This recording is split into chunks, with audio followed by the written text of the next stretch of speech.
ALP Senator for the Northern Territory, Malarndirri McCarthy, is a member of the Select Committee which hosted the hearing. Senator, good mornings. What have Territorians been telling the inquiry? Good morning, Adam, and good morning to your listeners.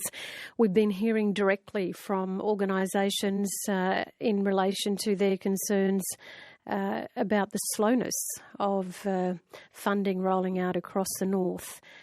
In particular, concerns around loans, the fact that under the NAIF program here in the Territory in particular, people have to apply as a loan, whereas in other circumstances interstate, there have been provisions for grants. And that's just some of the differences that people have provided in terms of their evidence to our Senate committee. It's been 4 years since the government released its Northern Australia White Paper. The delivery of it's been underwhelming, to say the least. Why haven't you put more pressure on the government? Well, the pressure has always been there. I think, in fact, just having this select committee this week has shown what the pressure is providing to see so many federal ministers rolling into the north as we're about to embark on asking questions around funding that should be distributed across the north is very curious and very coincidental, don't you think? And so I think the pressure is definitely there. It's just that we need more pressure to apply that they actually spend the money, Adam. Former Labor leader Bill Shorten said he would abolish the quote-unquote failed NAIF if he won the election and establish a new fund to transform Darwin into a manufacturing and export powerhouse. Would you support that stance? We certainly need the north to be considered as the powerhouse for Australia generally, not just in one particular area of the market. We know we lead the way with our livestock in terms of cattle exports and live cattle exports. But where we're at now in terms of the Labor Party is obviously having a good look at our policies, and the review that was released yesterday is the starting point for that. Do you support NAIF? Look, I think the fact that NAIF hasn't delivered makes it a real concern, Adam, and this is why we scrutinise it. We naturally want, if there is $5 billion available for the people in Northern Australia to receive that money, we'll give it to them. Why is it still being waved as a carrot? Luke Gosling, your counterpart in Federal Parliament, told me earlier on this week that he thinks the NAIF should be used to fund a number of mining projects. We spoke to the Minerals Council yesterday. They say there are between 12 and 14 mining projects ready to go right across the Northern Territory. Would you support NAIF being used to fund mining projects? I just want NAIF to be spent. See, that's the problem. It doesn't matter what project I support. If this federal government is not spending any monies, we've got Charles Darwin University that's screaming just for a couple of millions of dollars, not billions, to relocate, to advance and to keep the students that it needs to here in Darwin in the Northern Territory. And yet NAIF cannot move quickly enough on the city deal. Labor's review into its election performance was released yesterday, as you mentioned. Were you interviewed for it?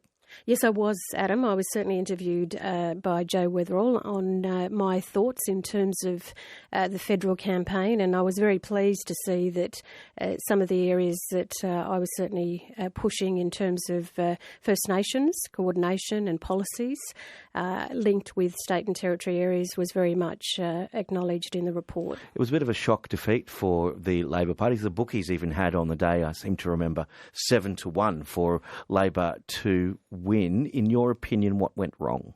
Look, I think that certainly canvassed very strongly in the report, which I was reading through last night, and it highlights the recognition by so many across the country who's just so expected. And there was a line there that said we were being treated as a government in exile, even though we were the opposition. And I thought that was interesting, and it was an interesting way of looking at it, because it's when I reflect on the way we were lobbied and campaigned in the lead up to the election, that's perhaps correct, because so many organisations had just assumed it was a given that we would perhaps step into that role of government officially, and therefore the pressures were being applied post what they expected of us.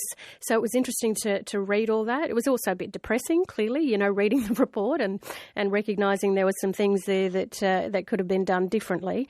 But I am pleased to see the report, and I think our party will certainly consolidate and move forward. What about issues around around franking credits, around negative gearing. How big of a role did that play in the loss of the federal election? Sure. Look, for me personally, travelling across the Territory, it was not an issue, but certainly listening to my colleagues and recognising what was going on in the southern states and clearly coming through this report, it had a detrimental effect.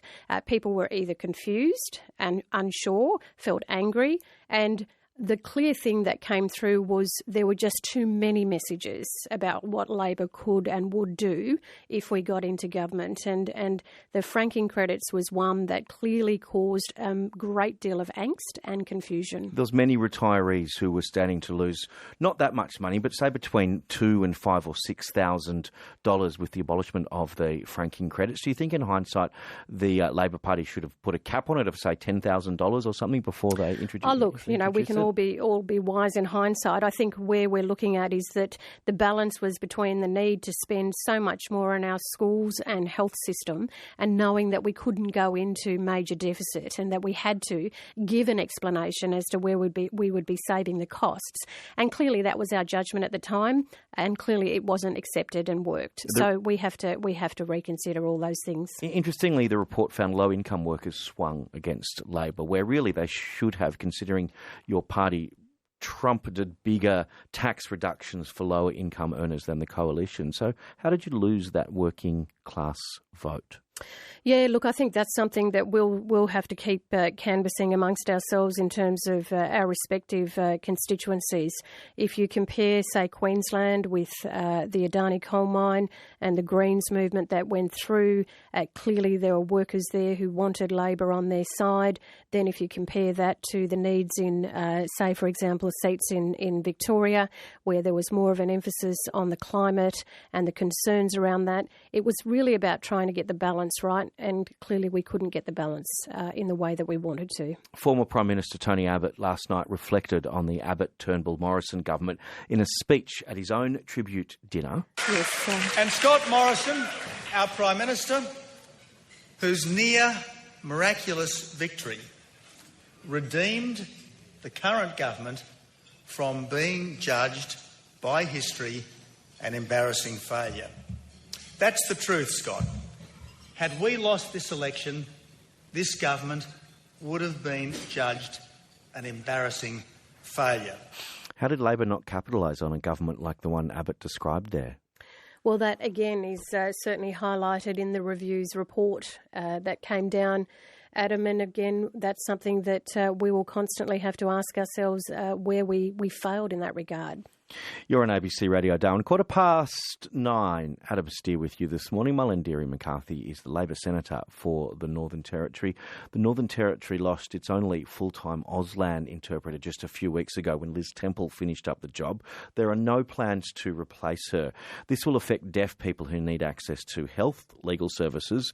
Skype is now the only option, but of course Skype relies on reliable internet connection, which remote communities don't always have. This is the chair of the Australian Sign Language Interpreters Association, Julie Judd, talking about the situation earlier this week. This is happening and how vital this service is. And I'm pretty sure that Liz would have been trying to get the attention of all of the government departments that are up there to let them know that this is a real dire situation. Will you push for the full-time NT Auslan role to be reinstated? Well, I think it's enormously disappointing that we've lost that position, Adam, and it's reflective of a deeper concern here in the Northern Territory in particular and our regional areas of Australia.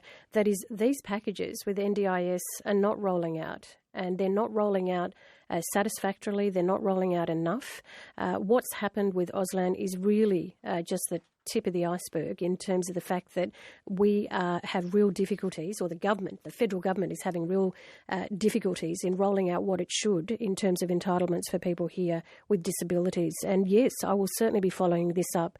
We have the Senate next week, and I will certainly be wanting to know what's going on for the Northern Territory. The Darwin Aboriginal Torres Strait Islander Women's Shelter was informed at the end of September that funding for its emergency relief programs will cease at the end of the year. What's your reaction to that? This is a major major concern given the high rates of domestic violence in the Northern Territory, in particular here in Darwin, to have the Darwin Aboriginal Islander Women's Shelter experience the cuts that it is. Now, this is not new. They've raised this even before the election, and they were given all sorts of confidences that they would be okay. They're not okay, and neither is the Katherine Women's Shelter or the Tennant Creek Women's Shelter, and I'm very concerned about these shelters losing this funding. So what would you like to see happen, the funding reinstated? Absolutely. I mean, this has to happen as a matter of urgency, and I will certainly be pursuing that with the respective minister, but it's not good enough, Adam. You know, it's again another example of how the Northern Territory seems to be getting cut left, right and centre, and there's no real clear vision as to why, other than its complete neglect. A couple of other issues before I let you go. Senator, alarming reports have been released from the Productivity Commission into Children and Family Services here in the Northern Territory, calling for a new approach. Kids up here 4 times more likely than other Australian children to come in contact with a child protection service. Do you believe a new approach is needed here? Well, I certainly need to have a look at that report, Adam. I think that anything that the Productivity Commission raises in relation to the Northern Territory is very important for us to have a look at. Naturally, we want to make sure that our children are cared for and that money isn't being spent unnecessarily. So I'll certainly have a look at that and see what the issues are. You've also had your say on the cashless welfare card. We've had a basics card operating in the Northern Territory for some time, since the intervention, in fact, in 2007. What's the issue with the cashless welfare card if the basics card has been operating for such a long time? Well, people who have spoken to us here in the Northern Territory giving evidence say they don't want it. For your listeners, the basic card is held by 23,000 people in the Northern Territory. Now, if the government's legislation goes through, which Labor opposes, if this legislation goes through, the people who are on the basics card, the 23,000 Territorians, will have to go on the cashless debit card, and they will then be responsible to do whatever it is under that particular regime.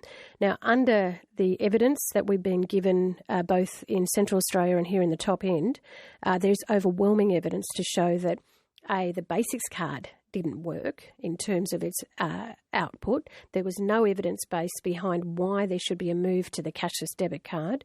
Academics and human rights groups have said this is not the way to go.